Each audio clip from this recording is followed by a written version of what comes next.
black, brown, yellow, white. Today I am very happy and excited to have as an interview guest Professor Ernst Wolff. He is a professor at the University of Leuven, and as of this August, he will be the Vice Dean of the Faculty of Philosophy. He focuses on political and social philosophy, ethics, and philosophy of technology. His academic journey includes studies at the University of Pretoria, University of Johannesburg, and the Sorbonne in Paris. Professor Wolff's work, rooted in phenomenology and hermeneutics, has also expanded to social theory and more practical applications. He has authored notable monographs like De l'éthique à la justice and Political Responsibility for a Globalized World. And more recently, his monograph, Mongameli Mabona, His Life and Work, which is a highly interesting work on the life and times of my father, Mongameli Mabona. His research also explores decolonization in South African universities and the philosophical implications of Paul Ricoeur's work in post-colonial contexts. This is my little introduction. So, Professor Wolff, before we leap into the heart of the matter, I believe it would be interesting and also important for our viewers and listeners to get to know you a little bit better. And I know it's super difficult, maybe almost impossible, but could you attempt to give us your biography in a kind of nutshell? Yeah, thank you very much, Temba. I'm delighted to participate in this beautiful project of yours. I grew up in South Africa. I was born there in the year 1900, and then I went there to school, and I grew up in the era of apartheid, as you can see from my grey hair. I am fortunate to have seen that, in the sense that there are a lot of things about South African history that people are thinking about, that they are writing about, and that I could experience firsthand. So I have some idea of, for instance, how the apartheid mechanics worked from the inside. I focus on that kind of that aspect of my life because of the theme of your interview. So let me say that I was extremely fortunate. I grew up in a home where my parents did not support the system. And questions of racism and anti-racism were frequently discussed there. I am very, very grateful for that, because I was sensitized actually from childhood, and especially in my adolescence, in that respect. I'm also grateful for having had the opportunity to grow up, to enter adult life in the Mandela era, because it gave me a perspective on the possibility, the dream of a vision of a utopia, of a world devoid of racism. That story didn't work out in the way that many people had hoped, but I still hold on to that experience as something that had a big influence on me. I studied in France, as you said, so I'm glad for that too, because it was very important for me to know what are people speaking about when they speak about European academia. I got the experience firsthand. Then thereafter, I spent 12 and a half years at the University of Pretoria, where I did a lot of experiments. As an academic, I made a lot of errors, and I learned a lot of things. And then, for family reasons, I relocated to Western Europe, where I now live in Belgium. I've been here for 7 years almost. Okay.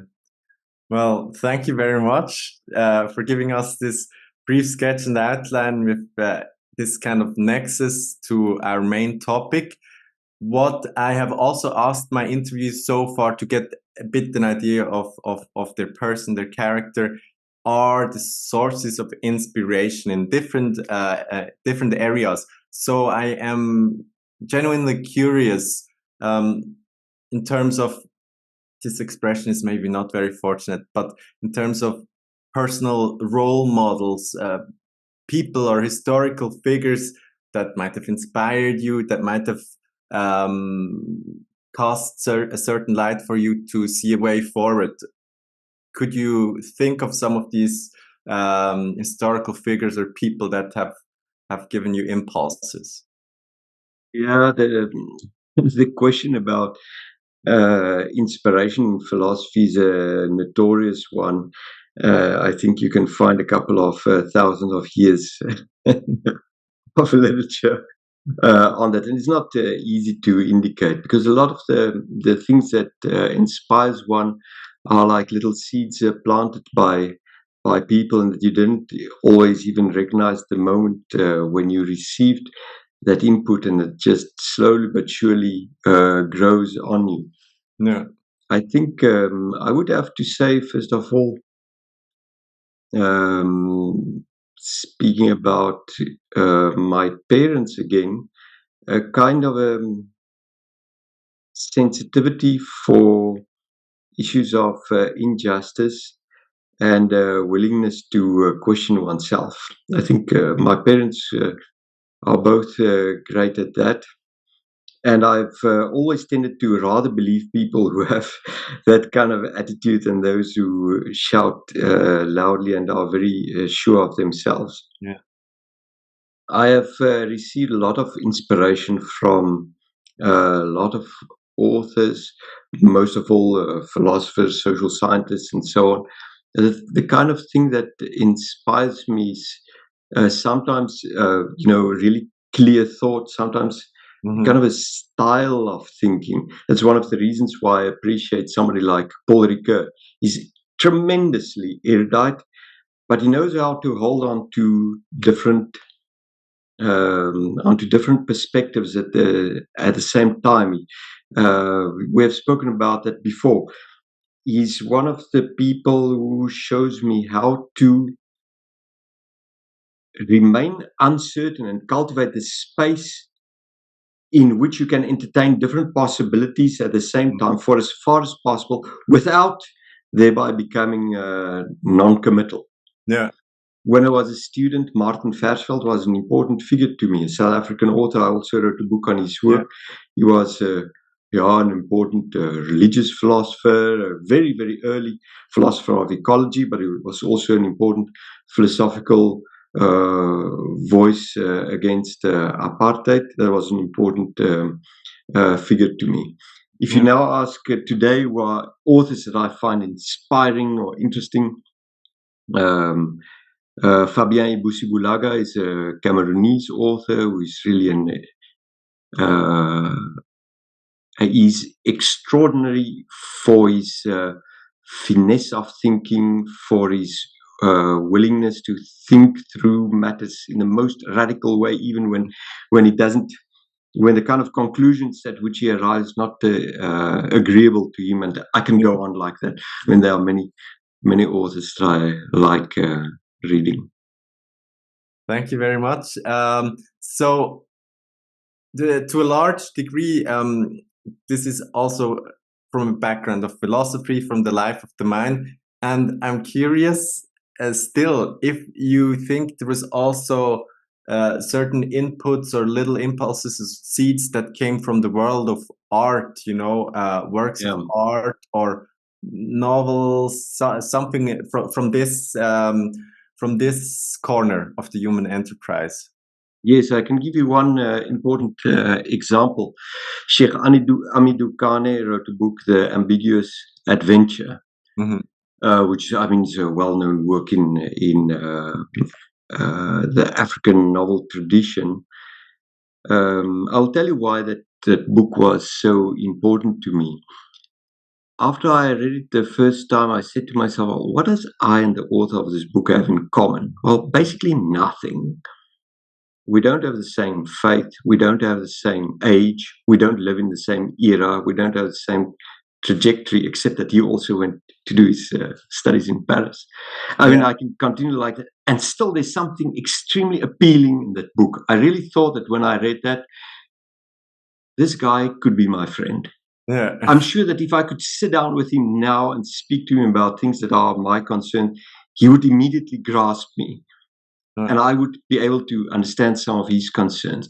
And that is something very important to me, this feeling, the impression, a kind of intuition that one has that despite whichever differences, something I will be able to discover it still, a kind of a commonality between me and the other. That's what Bashir Diagne calls a lateral universalism. It is not a kind of a thesis about human universality or anything like that, but a kind of a practical intuition, an anticipation that the communication that I'm about to undertake will be possible. And my experience with the Book of Kane is of that nature. That book is also great for another way, and that is he has a great way of juxtaposing different traditions of wisdom without the least attempt to humiliate any tradition or to shy away from critique. Right? You have to be very well versed in traditions to be able to do that, in modes of thinking. And of course, you need to have the capability to do that. First of all, that's really a great novel. Yeah, that sounds very fascinating. I'm looking forward to also reading that book. I'm working through the African. I've started working very slowly through the African canon, so I'll be looking forward to that read. And I was thinking, since you are, it seems to me, a very well-traveled metropolitan soul, maybe there have also been cultural practices or traditions which you have encountered that have left you impressed or with ideas of inspiration. Yeah, you can say it in that way. I grew up in South Africa, as I said, and that's a very, very complex country. I've had many experiences there. I grew up in what I think should be described a low middle class family. But I also had experiences of going into areas that were designated black in those years, and also in more recent years into informal settlements and so on under different contexts to be able to see that. I was also in the countryside where I was in so many different situations in which I could, well, and for lack of a better word, say, have the experience of a primitive, not a primitive, an amateur anthropologist. Yeah. Just sitting there, looking what people do and so on. I was at the inauguration of a chief, Stalin Boy, many years ago, which was an extraordinary event. I wrote a little bit about that later on. But I've been in a host of different situations for which I'm extremely grateful. One of the things that is really interesting to me as an academic is not only what people write, but how they engage in their practice. And it's so different depending on the place in the world in which you are. If you work in Yaoundé, for instance, the way in which people speak openly about their religion, compared to Paris, where, if you are religious at all, most of the time you just keep quiet about it. Or the forms of combination of professional activity with small-scale farming activity. Like colleagues in Zimbabwe or in Cameroon have done, or in the Congo where I've been. Or I spoke to a colleague who is a professor in law at Marwa, that's right in the north of Cameroon. She said to me that one of their most important concerns in academia is will Boko Haram take away their children while they are teaching? But it's not at all just a picture of, difficult circumstances and so on. There's sometimes an extraordinary wealth. I give you the example of the University of Alassane Ouattara in Bouaké, in the north of Côte d'Ivoire. They have a philosophy department with 80 professors. Wow. It's extraordinary, the wealth they have. They have their own journal. They have so much teaching to give. The stimulation that they can give each other. I'm just looking at it from that formal side. It's absolutely extraordinary. Yeah. It's very rare that you have such a thing. And then, I mean, we can go on and on and on. And each time, I mean, there's always this to and fro between the nature of your practice, part of which you just receive because of your context, part of which you invent yourself, and then the writing and teaching and the scholarly engagement that you can give. Yeah. So there's many different weaves of this interaction between the life world and the demands of the profession. Okay, so thank you very much for giving us this insight into different aspects of your inspiration. And now I would be interested in moving on to the a bit, I'd say, heavier or more challenging issues at the core of this interview series. And it's basically the definitional question, starting off with what is your understanding or definition of racism?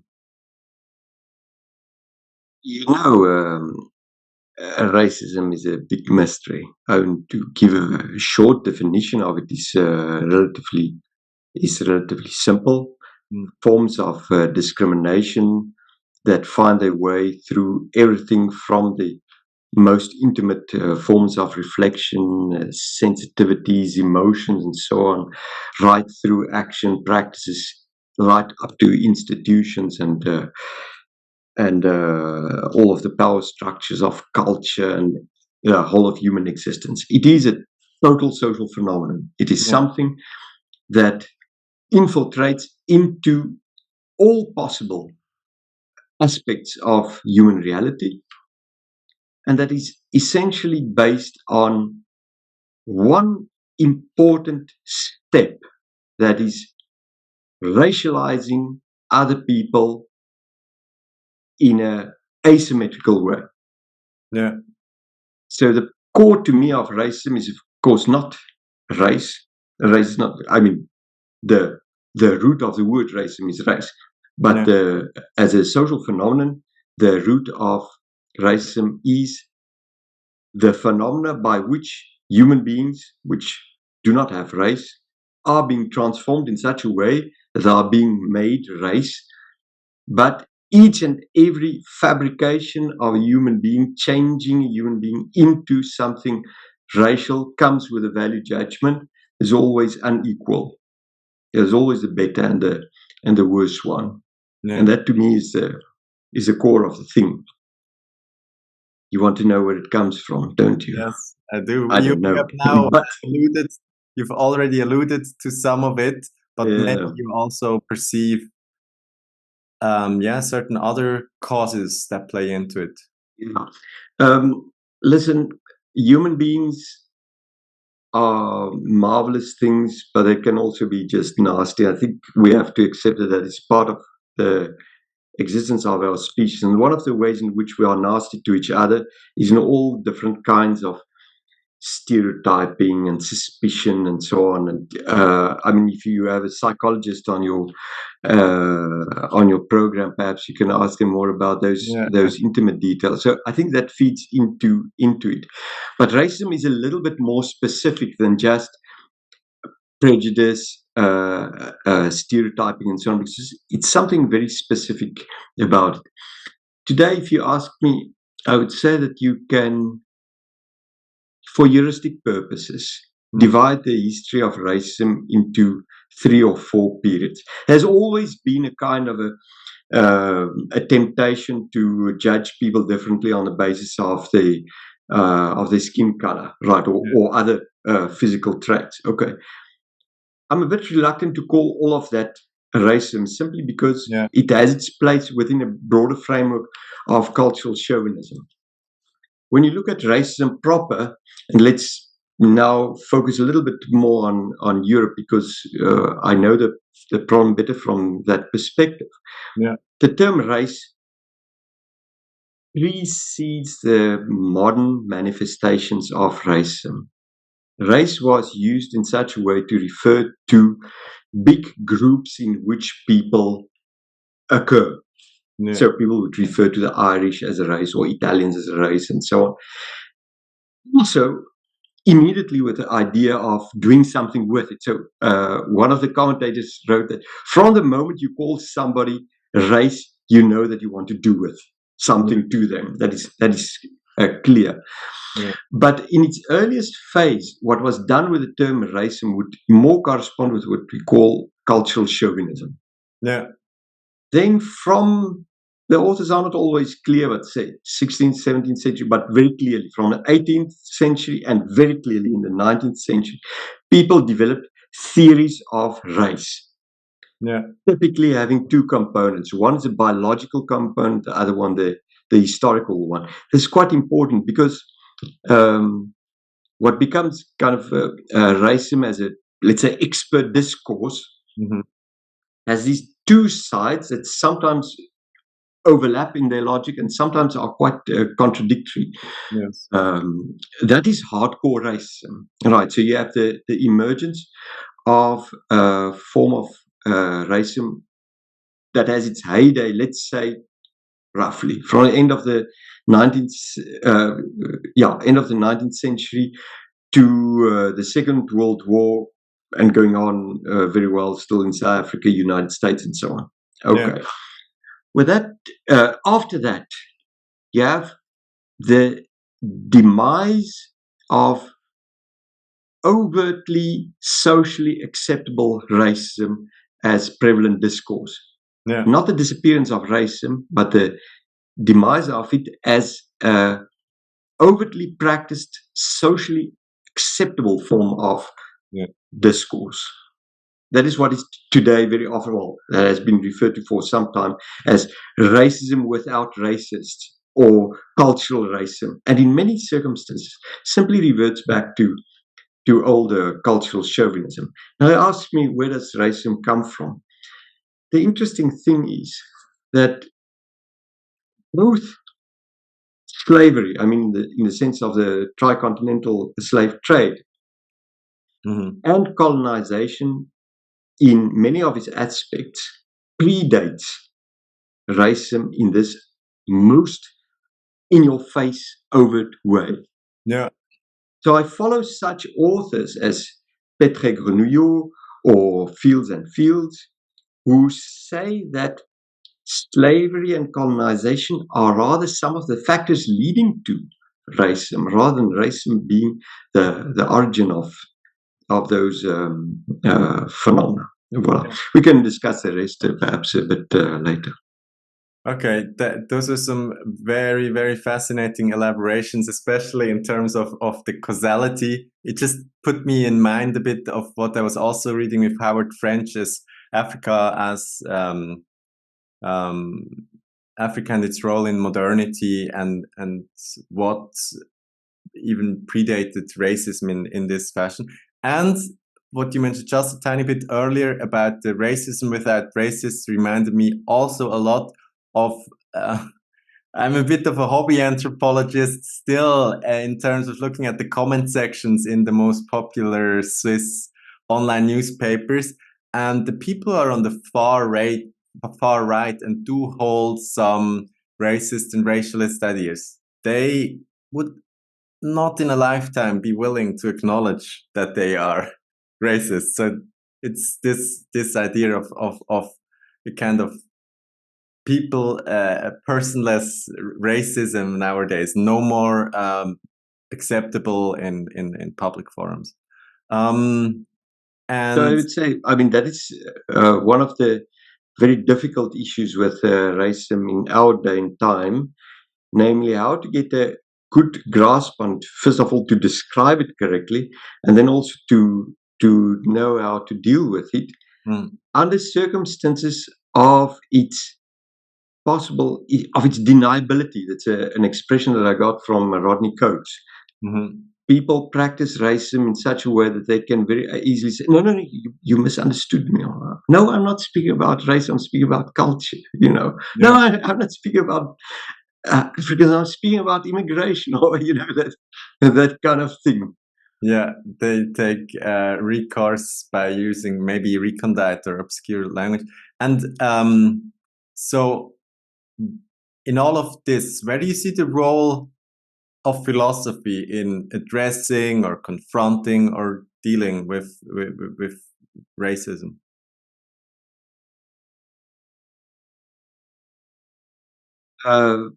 Not so easy question, because if you consider racism to be such an encompassing social phenomenon, as I said before, then you can imagine that in a way, questions pertaining to racism should stretch as far as the host of different philosophical subdisciplines. Yeah. To start with the history of philosophy.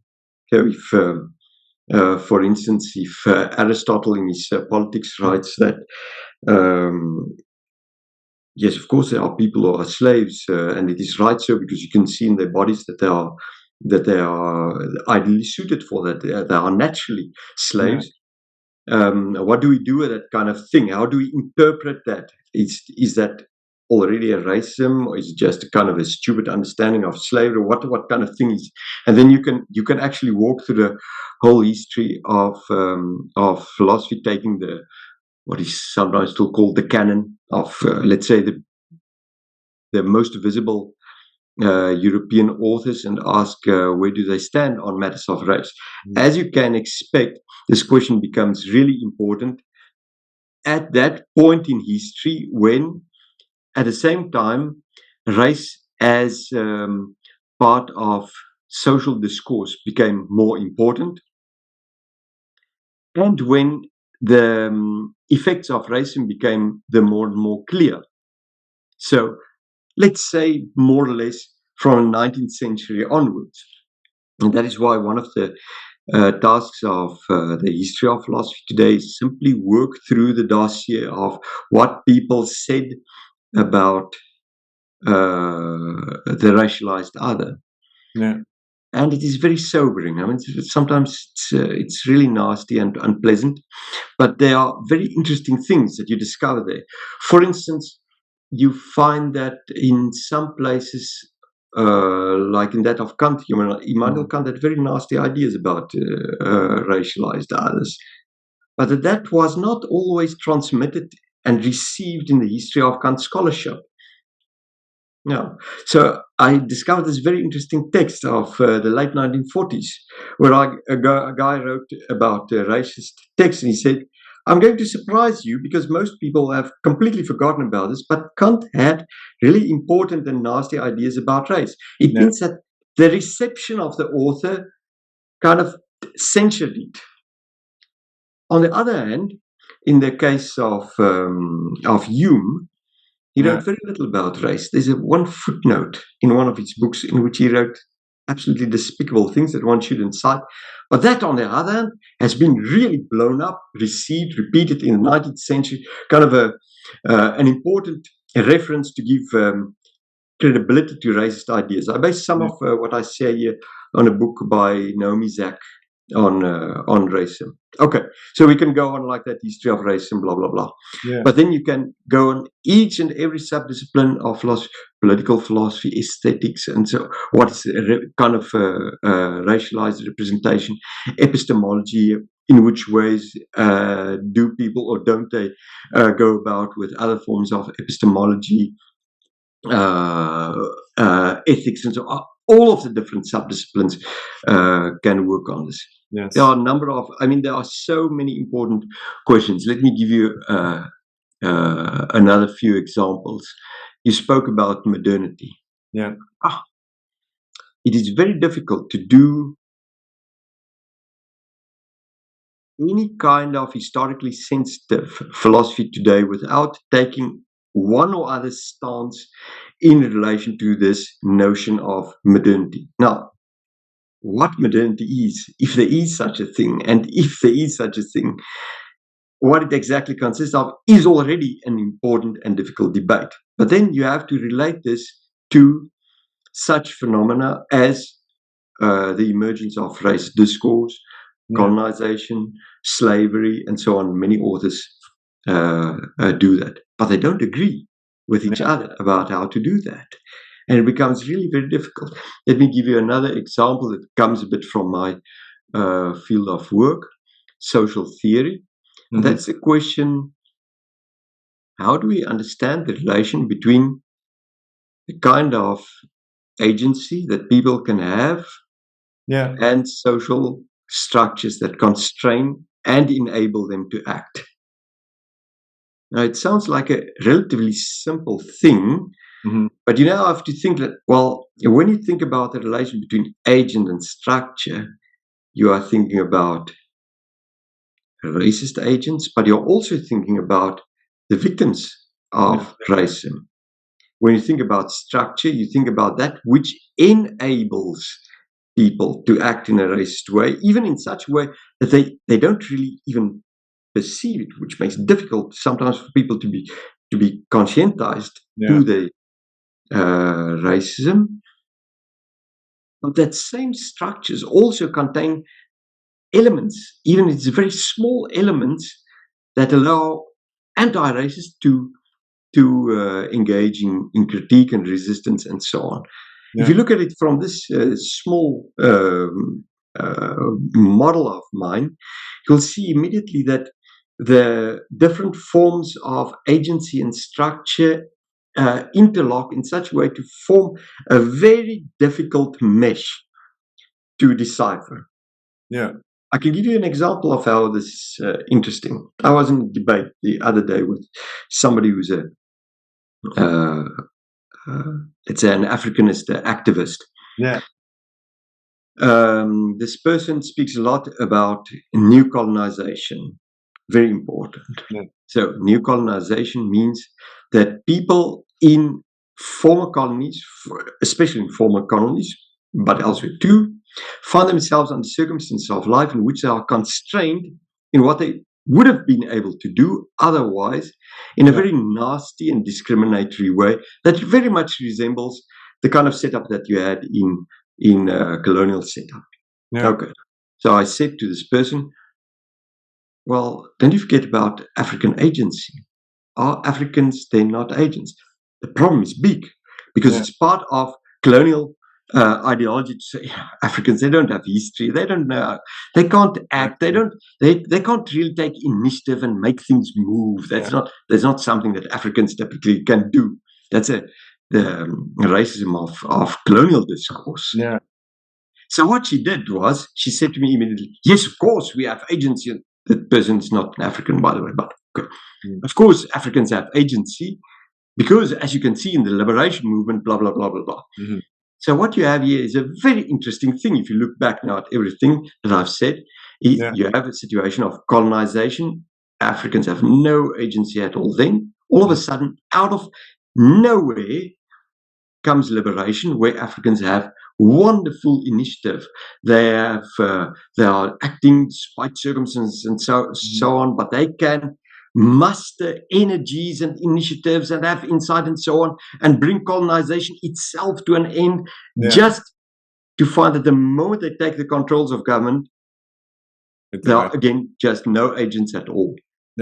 How somebody can jump from no agency to no agency without any apparent coherent framework here. And one of the tasks that I would like to work on, just to conclude what I'm telling you, is if you want to have a coherent reading of both racist violence and opposition to it, you have to get your mind clear about how you understand acting under constraint within socially structured institutions. what you have elaborated just now very much put me in mind of the economic and legal structures, which have this great ambivalence, this ability to suppress, but also to provide little footholds for one's own agency. There's this book by Patrick Bond, also a South African scholar from the University of KwaZulu-Natal, Elite Transition, where he talks about South Africa transitioning after apartheid in the global economic system, and how Mandela and co were trying to establish some economic independence, and how then it was kind of smothered by the system. So I'll give you another example. I would like to give you this one. Your father's book, Diviners and Prophets, that is a fascinating case by which to study the complexities of agency. So what he did was to follow through, try to reconstruct the history of two kinds of figures of traditional intellectual response to the events of colonization. I mean, if you are the kind of person who thinks that in Africa people always think the same thing, this idea of primitive unanimity that Ndonji like to critique so much, then your father's book is excellent material by which to document the internal assumption of intellectual responsibility for people's circumstances. Diviners thought we have to make a kind of a cultural compromise between traditional, let's say, traditional worldview that they inherited, in which they were initiated, and a bit of Christianity, and the prophets, much more of a compromise. And the ones, they don't agree with each other in each group, and they don't agree with each other.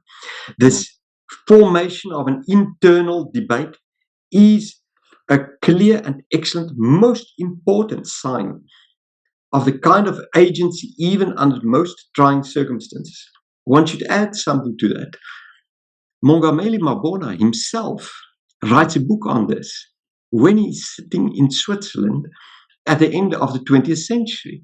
I mean, he is putting forth that agency in a very limited way. I mean, let us not go into the detail, but we are speaking here about somebody acting within a very reduced with a very reduced set of actional possibilities. But planting a flag, putting out something there that somebody else can take up again, it can be done something with further.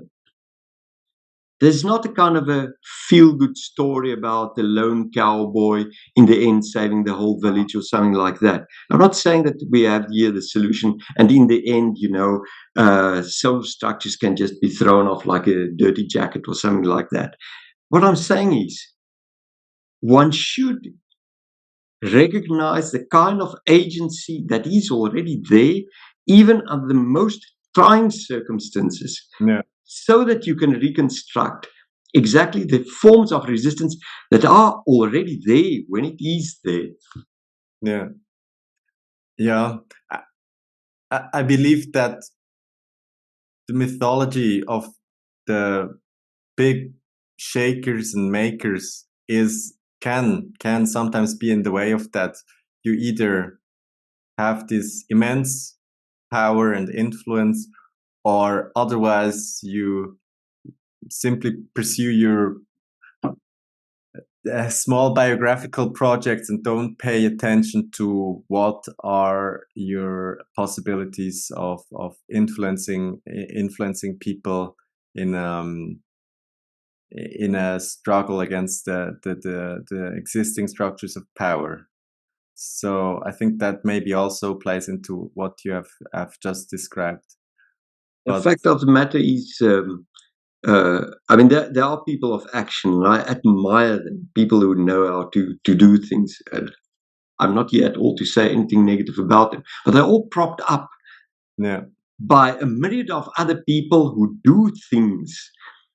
And it's rather the convergence of all of those different doings that make it possible for the great people of action to do something. If, I mean, you always need some form of a leader. But I mean, my point is still about agency and structure. Voilà. Yeah. Okay.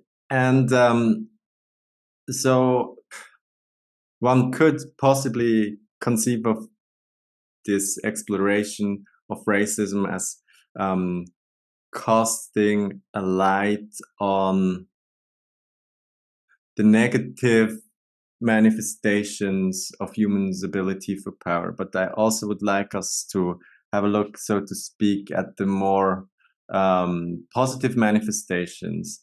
And the one I have in mind is multiculturalism. So I'd be very interested to know what have been your early encounters with multiculturalism, and what does it even mean to you? What does it express?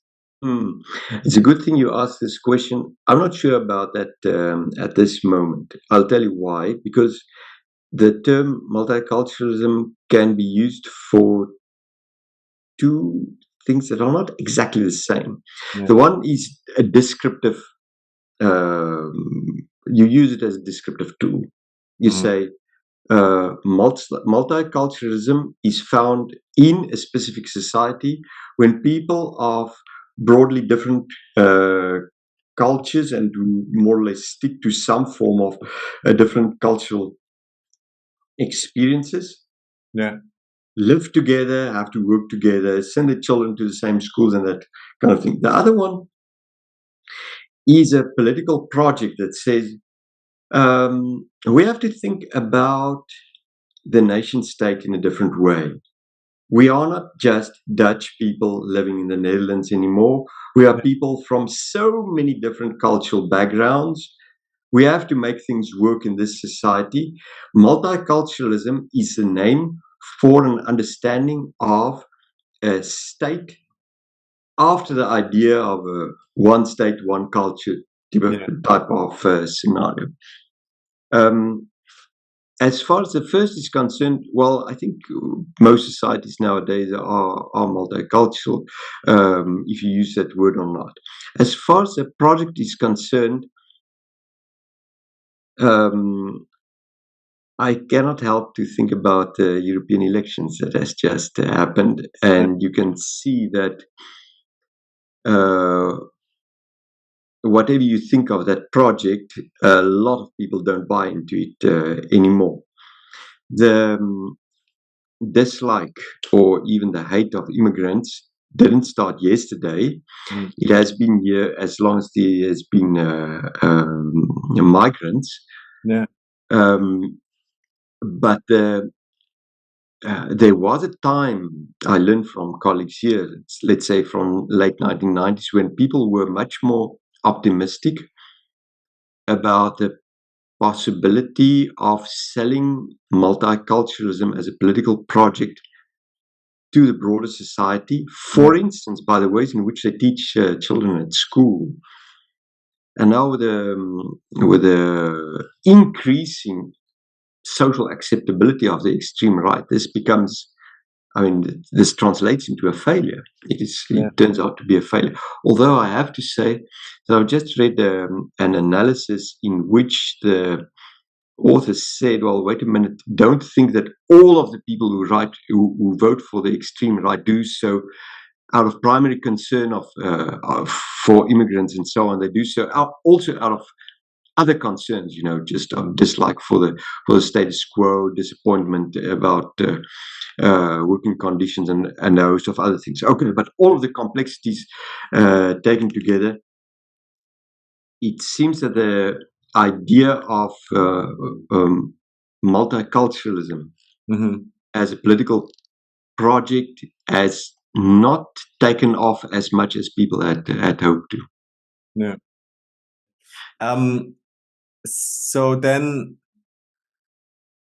there's a third term that I used in my previous interviews, but that I've become quite reluctant about, which is empowerment. So I'm going to actually reformulate the question which I had with my earlier interviewees, and that is again to some of your maybe earliest or just some of your previous experiences. Do you recall when you got this first time of having a sense of proper agency in your own affairs, and how it possibly influenced your thinking and your feeling? My first impression is to say to you, I'll tell you when it happens. Valid, absolutely valid. It is difficult to say. I have a kind of a recollection of a life up to primary school, and especially my school experience as being marked by obsessive discipline. Mm-hmm. With each new step, even going into the high school and then to the university, I found it increasingly liberating. Yeah. But as I grew up and became more and more autonomous, I left home at the age of 18. Yeah. I also became increasingly aware of restrictions on my action. Yeah. Let me try to bring this closer to the theme of this interview. One of the things that that was very hard, that remains very hard to me, is, I mean, you can act maximally autonomously only if you have correct information. Yeah. I said to you, I was lucky I came from a house in which apartheid was not supported, but that doesn't mean that I didn't get a lot of indoctrination, a lot of it. And it's something that about which I'm furious when I think back about it now, how much I've been lied to. Yeah. Lied to for a very, very long time in many different ways, and even up to now. And when I look at the news sources, I'm generally skeptical, knowing very well that if I don't trust to a certain extent some of the information that I get, I'm just going to close my eyes completely. That is something that's very hard for me to live.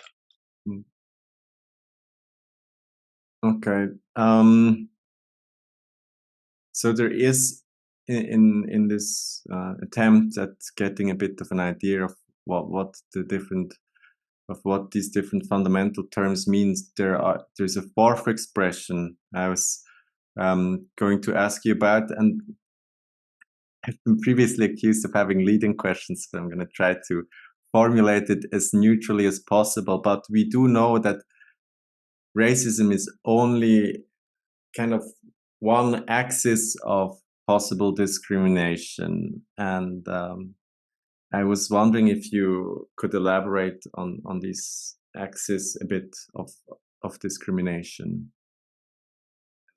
Yes, that is. I can think of only one interesting way to deal with it. The term intersectionality is really an extremely precious one. I find. Well, let me see if I can gradually tell you why I find it such an important term. I mean, I have no problem if one narrows down a research question to, let's say, discrimination on the basis of gender or on the basis of racialization or whatever. All of that is perfectly well.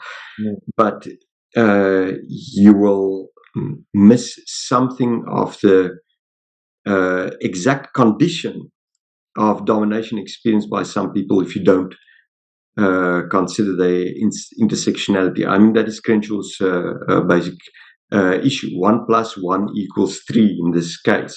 Yeah.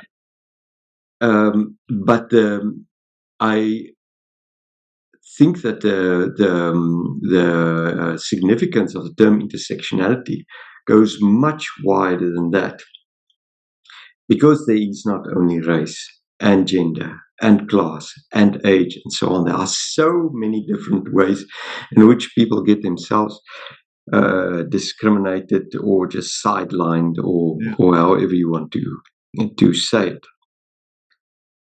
This means that whereas initially the idea of emphasizing the fate of Black women may lead you to think that the idea of intersectionality points towards identity politics, it actually points you in a kind of a different direction. Let's say an understanding of the complexities of hybridity. Hybridity, of course, not in a biological sense, but the complex constitution of people's life narratives. Of course, if you are interested in social critique, you are interested in the overlapping experiences, or as you say, the different axes of discrimination. But it becomes intellectually very difficult when you start realizing that it's not only the modes of oppression that intersect, but also modes of privileging that intersect. Very often the one simply implies the other. So you have intersectionality of oppression and you have intersectionality of privilege.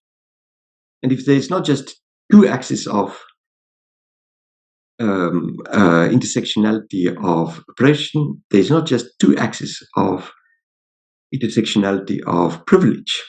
And then once you have realized that, then the next step is to realize that, well, some people have some aspects of experiences of oppression and some experiences of privilege. And that makes it extremely difficult. I mean, sociologically, it's very sophisticated. So in this sense, thinking through the implications of intersectionality really helps you to have a sensitive view on social complexity. That's great. On the other hand, it is much more difficult to know how to develop an appropriate critique of the real modes of oppression. If that oppression sometimes gets combined with forms of privilege. Example, rich white woman. No, rich black woman. Well, what do you do with them? I mean, okay, well, in some way they are really privileged. In other words, they can tell you real, important, significant stories of being on the receiving end of discrimination. And one of the most important things to know about oppression is it thrives on fragmentation of opposition. So whereas the whole idea of intersectionality started out from focusing in on a problem, helping us to grasp it better, intellectually it dilutes our attention, it diversifies our attention in an entirely understandable way. This is not at all a critique of Crenshaw, by the way, or Hill Collins, or those things are really absolutely interesting and important. The difficulty is to think through that sociological discipline that you need to capture the problem in its complexity, and then translate that into strategies in the field of action. That's a difficult challenge of our time. And I believe it also points to the fact that not just confronting the social problem, but also confronting the individual. It kind of points to an awesome load, or maybe sometimes intimidating load of communication that needs to be done to get to the specifics of the individual, or to get to the specifics of the social communication, because of all these different, whatever one wants to call them, axes or dimensions of this discrimination. So again, without the undue influence, you are of light complexion and you are working as a professor in a relatively affluent Western European nation state. You are hale and healthy. but still, what have been your personal, across the lifetime, maybe there are some experiences in the presence of racism or other forms of discrimination that still stand out to you and your thoughts and feelings? First, I need to tell you why I'm very reluctant to answer this question. Yeah.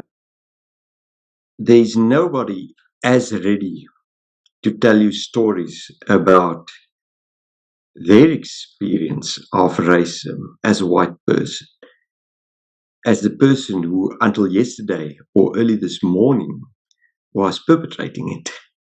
Mm. Yes. So, I mean, for that, I mean, I saw through this very early on in South Africa in the 1990s when people started speaking about affirmative action. Those who put up their hands and say that, oh yes, but just reverse discrimination and so on. You know where they come from. Mm-hmm. Okay. I would approach this rather from a bit of a theoretical angle and say, Yeah. You find racism there where there is an antagonistic sentiment expressed towards some racialized other, and that coupled with a form of power by which people try to get some kind of a undue privilege. Yeah. Right. Now, that kind of a attempted definition contains a number of variables. Who's the racialized other? How much power does each have? And so on and so forth. And you can start filling it in. Yeah. So again, as we've already established, you hail from South Africa, and it has had an extremely turbulent history. Also, of course, post-apartheid. And yeah, are there some takeaways, some lessons for the last 3 decades, or even more recently? And where do you see that this country is heading in terms of these problems we've been talking about? Yeah, that's a very interesting question. So, when you speak about the last 3 decades, you have to say something about this historically enormously significant project, the attempt of the 1990s to build what was called a multiracial society, even a colorblind society as it was called then. I'm responding to your question today on the 15th of June 2024. I read this morning just the title of the article. I couldn't even read it that Cyril Ramaphosa was chosen for a second term as president of the country. Yeah. He could do so only on the basis of coalition. That means coalition with not a white party, as the EFF likes to say, but a party with a most definite and pronounced, let's say, white aspect to it. Why do I refer to these 2 points? The one is Mandela's project of a multiracial society. Yeah. The other one is something that looks like history compelling South Africa to try to do something similar, to try to revive something of it.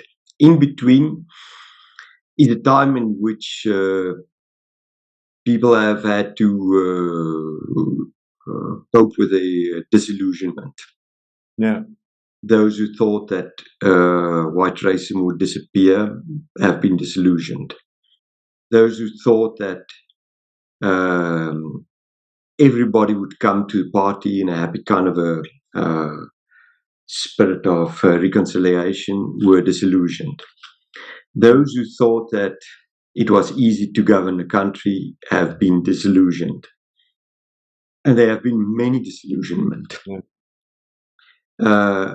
in South Africa, disillusionment very often is simply articulated in terms of race. Mhm. Many times also when it is not due. But the fact of the matter is the consequences of failure still strike people in varied forms of racially unequal consequences. Yeah. I try to say this in the most impartial way possible. You ask me for takeaways. I'm always a bit reluctant, but let me say to you the following. First thing that one should learn from history. We, whoever we are not simply the goodies of history. Yeah. If one thinks that if you think that you and your group are the real good champions of history, then you are already part of the problem. Yeah. There are certain times in history when one can tolerate that position because, I mean, when people just come out of oppression and so on. I'm not speaking about that. But one should be very reluctant to overestimate yourself. Second, oppressed people are sometimes surrounded by cynical bastards, and it's not easy to get rid of them. It is not easy. There is something tenacious, and the system holds that together. Third, the very important thing. Changing the faces doesn't mean that the system has changed. Now, I'm not one of those who say that from 1990 to 1994, only the faces have changed. I think there are very real and serious changes. I think the constitution of the country is, compared to most other things that happen in South Africa, one of the success stories. Yeah. But one needs much more, especially when it comes to the economy. In this sense, South Africa is not an exception. It is one of the places in which the problem is just perpetuated. Yeah. The problem of undue inequality, extreme, absurd inequality. Yeah. The inequality has a racial dimension, but not only. Yeah. It has many different dimensions, and one should be very careful to pay attention to all of the forms, else you're not learning anything out of the history. You can draw many other unpopular lessons from history. I think out of South Africa's initial response to HIV, there were important errors that people made, and in which they persisted, and from which lessons are to be learned. That kind of approach should not be repeated ever again.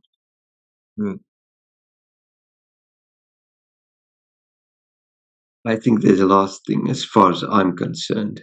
Yeah. I said to you that the mid-1990s, when I was a young adult, was an extremely important time to me.